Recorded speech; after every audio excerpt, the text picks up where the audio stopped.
कई दिनों से चर्चा का विषय बनी हुई है। इस चट्टान को देखकर आप सभी चौंक जाएंगे, क्योंकि यह एक बड़े सांप से बेहद हद तक मिलती है। इसे देखकर ऐसा लगता है जैसे एक असली सांप एक चट्टान में बदल गया हो।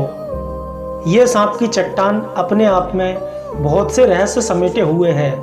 भारतीय दंत कथाओं और अन्य जगह की दंत कथाओं में नागों के बारे में बहुत कुछ लिखा है, पर इस तरह की चट्टान का मिलना ना जाने क्यों नागलोक के होने का दावा करता है।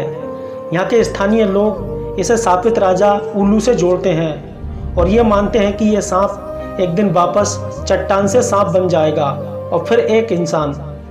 तो चलिए दोस्तों, जानते हैं शापित राजा उल्लू की कहानी।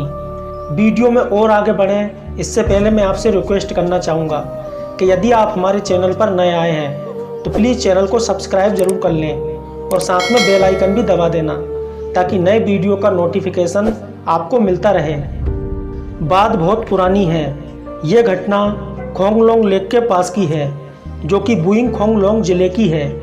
ये जिला थाईलैंड में पड़ता है। उस समय इस जगह का नाम रातपा नाकेन था, जिसके राजा थे उल्लू। राजा उल्लू की पत्नी का नाम गेवेंगल्या और पुत्री का नाम क्यूकाम था। क्यूकाम की शादी बाद में संपन्ता से हुई थी। संपन्ता के पुत्र का नाम फाउंग था। फाउंग बहुत बुद्धिमान और सुंदर युवक था। एक बार फाउंग की मुलाकात एक सुंदर युवती नाक्रांत रानी से हुई, जिसे देखकर फाउंग को उससे प्यार हो गया। समय के साथ साथ दोनों का मिलना जुलना होता रहा। फाउंग ने नाक्रांत रानी के सामने शादी का प्रस्ताव रखा और महल में रहने का पूछा।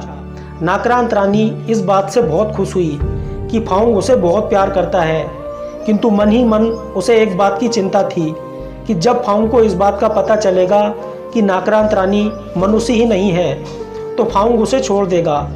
वास्तविकता में नाक्रांत रानी सर्प योनि की एक महिला थी, जिसे वहाँ की भाषा में नाका कहते हैं। नाक्रांत रानी ने ही सबसे पहले फाउंग को देखा था और उसे आकर्षित करने के लिए ही सुंदर स्त्री का रूप धारण किया था।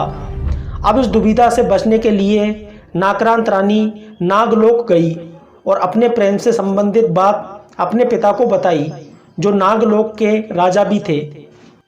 नाक्रांत रानी एक इंसान से शादी करना चाहती थी और इस बात से नागलोक के राजा बहुत परेशान थे, क्योंकि आज तक कभी इंसानों की और नागों की शादी नहीं हुई थी। इसलिए वो अपनी पुत्री की शादी एक इंसान से नहीं कराना चाहते थे।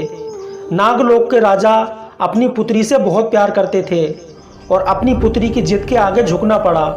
नाक्रांत रानी और फाउंग की शादी के लिए एक समारोह किया गया, जो 7 दिन तक चला।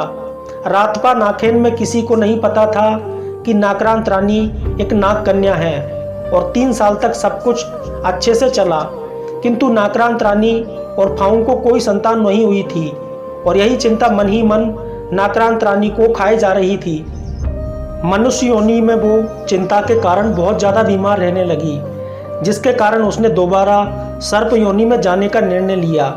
तभी एक नौकरानी ने नाक्रांत रानी को इंसान योनि से सर्प योनि में बदलते हुए देख लिया।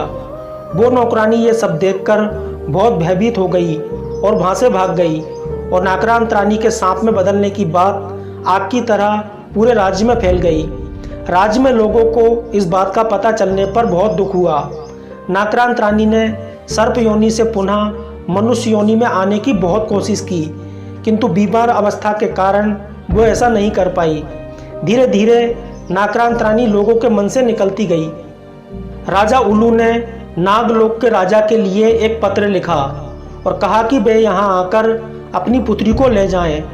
फाउंग ये सब देखकर बहुत उदास था, क्योंकि वो नाक्रांत रानी की कोई मदद नहीं कर पा रहा था।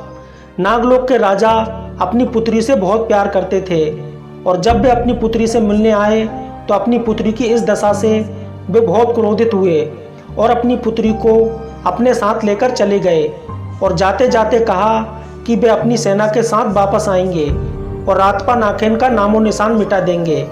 उसी रात वे अपनी पूरी सेना के साथ वापस आए और रातपा नाखेन के सभी लोगों को मार दिया और रातपा नाखेन पूरी तरह से जलमग्न हो गया, जो कि आज वर्तमान में खोंगलांग लेक के नाम से जाना जाता है।